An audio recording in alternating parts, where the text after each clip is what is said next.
बहुत ही पुराने दोस्त थे। जब मैं इंडस्ट्री में नया नया आया था तब ये मुझसे मुलाकात किए थे, लेकिन 30 साल के बाद, 30-32 साल के बाद मैंने इनके साथ पहली बार काम किया है। इन्होंने मुझे रोल बताया, एक कहानी ऐसी जिससे जो जब इन्होंने टाइटल बताया कि रियल इनकाउंटर, तो मैंने कहा ये तो तकलीफ़ आ जाएगी। तो बोले नहीं, ये हम लोग इंस्पायर हो रहे हैं एक इनकाउंटर से। तो मैंने कहा फिर ठीक है, करते हैं। तो जब रोल मैंने सुना तो मुझे अच्छा लगा। और आप सब लोग तो जानते हैं कि जब इस तरह की कहानी होती है और पुलिस वाले जब इसको अंजाम देते हैं, वो मजबूरी में हो जाता है। जैसा मेरे किरदार में आपने देखा होगा कि ऑर्डर तो मैं देता हूँ, लेकिन अब मजबूरी ऑफिसर्स के सामने क्या होती है, उसके वजह से वो इनकाउंटर कर लेते हैं। तो आप लोगों को नहीं कह रहा हूँ, लेकिन दूसरे और भी मीडियाज़ होते हैं जो छोटे मोटे होते हैं, वो इसको इतना उछाल देते हैं, इतना उछाल देते हैं कि हमारी जो पब्लिक है, हमारी जो ऑडियंस है, वो इसमें खो जाती है और उसको वाकई रियल समझ लेती है, जबकि ऐसा होता नहीं है। तो बस यही चंद बातें हैं जो देखनी पड़ती है, लेकिन मीडिया वाले बहुत ज़्यादा उछाल देते हैं, इतनी सी बात को बड़ा कर देते हैं। तो वो जो ऑडियंस में बात फैलती है, होता है ऑफिसरों से गलती होती है, मारना किसी और को चाहते हैं, मर कोई और जाता है, लेकिन उनकी भी तो अपनी जिम्मेदारियां होती है ना, उनकी भी तो अपनी फैमिली होती है। वो अपने आप को बचाएंगे पहले। आप लोगों ने सबने फ़्लाइट में सफ़र किया है, फ़्लाइट में कहते हैं ना कि दूसरों की सहायता करने से पहले अपनी सुरक्षा का इंतज़ाम पहले करें। उसी तरह की थी हमारी हमारी पुलिस भी होती है।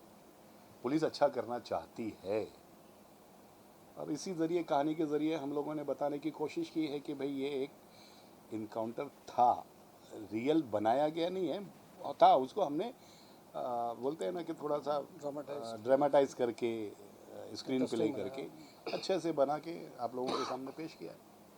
कहीं ना कहीं इशरत जहान वाला मैटर है, उससे रिलेट करता है। गुजरात का बहुत फेमस था इनकाउंटर। नहीं नहीं नहीं नहीं, ये किसी से कोई किसी से कंसल्ट नहीं होता है। इशरत जहाँ तो बहुत बड़ा है, उसको हम लोग कहाँ ला सकते हैं स्क्रीन पर। तो ये किसी से इंस्पायर्ड मतलब नहीं है। काफ़ी चीज़ें हम लोग हाँ, उसमें मिक्स एंड मिंगल अप करके अपने हिसाब से कहानी बनाई गई है, ड्रामेटाइज किया है। किसी ना किसी एक की तकलीफ है। इंटरटेनमेंट वैल्यूज भी है। सर इसमें इसका ये फिल्म देखने के बाद आप लोग अब अपने हिसाब से पॉइंट ऑफ व्यू बनाएंगे। खुद ही बता, टच किसी का नहीं है। हम टच किसी, अगर किसी कोई के कमेंट घर का कोई बेचारा एनकाउंटर में चला जाता है तो वो अपने से जोड़ लेता है। तो ऐसा किसी से कोई कहानी किसी से जुड़ी नहीं है, अलग है।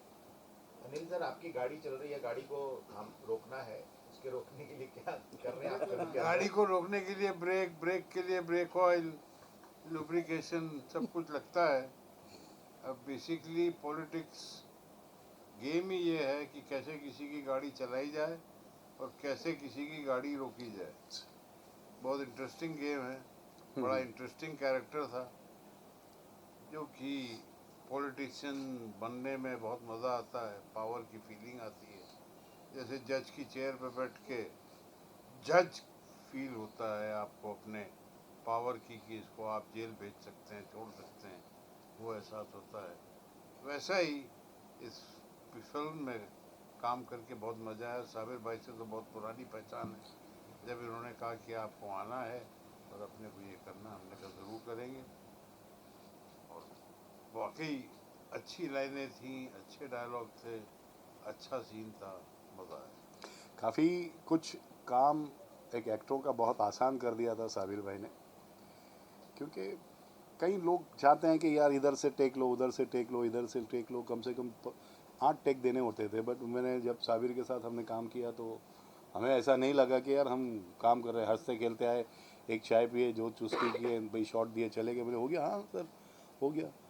फिर नेक्स्ट वही गुजराती में बोलना था, जब आप बोल दिया। फिल्म प्लान कर लेते हैं, आपके माइंड में फिल्म होती है एक मेकर के, तो आपको पता है इस सीन में मेरे को इतना चाहिए, तो आप उतना ही लेते हैं। हाँ। जब आपको नहीं पता, जो आजकल टीवी में होने लग गया है कि साहब आप कैमरा ऑन, इस एंगल से पूरा शॉट लो, इस एंगल से पूरा शॉट लो, पूरा mid close, that is not direction. Direction is knowing what you want, taking that much and leaving the rest behind. थक जाता है एक एक्टर जो है ना, वो थक जाता है, लेकिन इनके साथ काम करके हमको थकान महसूस नहीं हुई। हम आते थे, सीन करते थे, चले जाते थे, फिर हमने कहा कि भाई कुछ रिटेक देना है, बोले नहीं नहीं, हमारे पास है, तो बस ऐसे से हंसते खेलते बन गई फिल्म। बेसिकली क्या है कि मैं एडिटिंग से हूँ और मेरे डैडी भी जो है एडिटर थे, वाडिया मूवी टाउन में काम किया करते थे।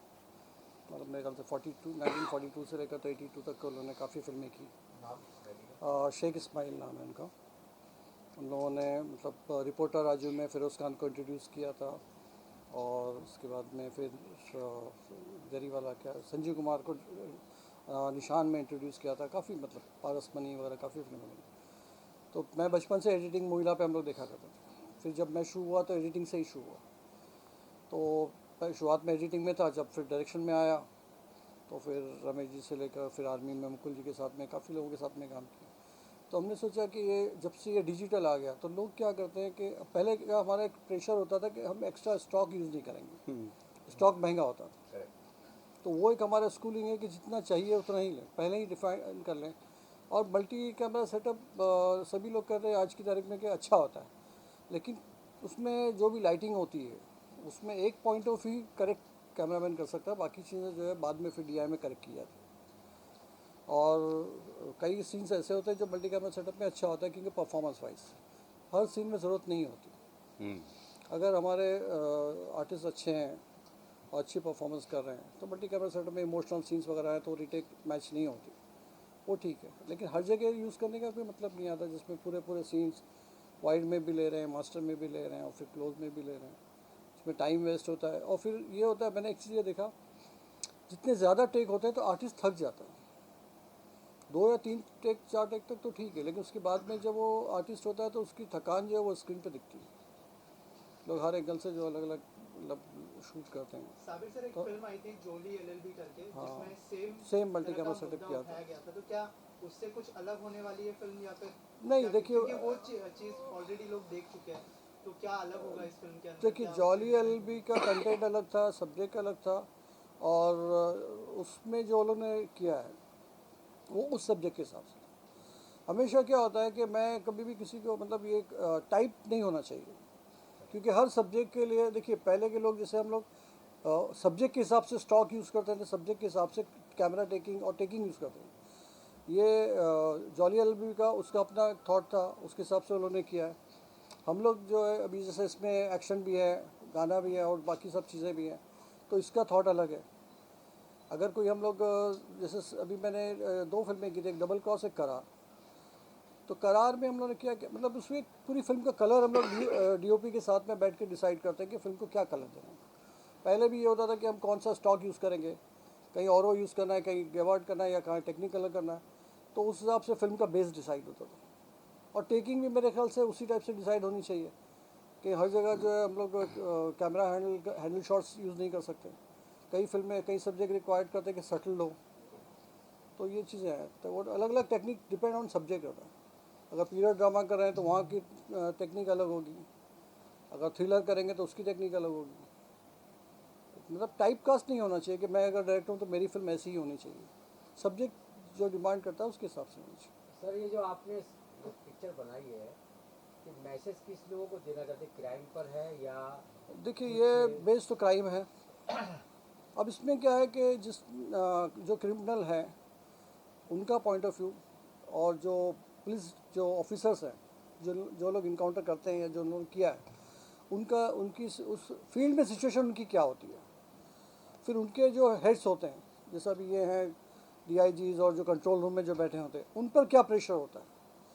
और फिर इतना सब कुछ होने के बाद में अपनी जान पे खेल के वो लोग जो भी काम करते हैं और उसको फिर सर्टिफाई जो भी करता है मीडिया या और भी लोग हैं, और फिर उसको कैसे पॉलिटिसाइज किया जाता है, तो इसका मिक्सचर है ये फिल्म।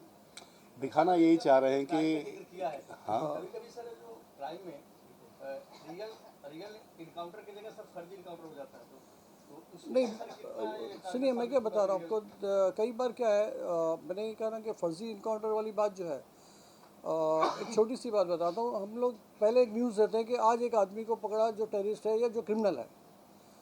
अब वो अरेस्ट होगा, केस होगा, तब पता चलेगा कि वो क्रिमिनल है या नहीं है। हम कभी ये नहीं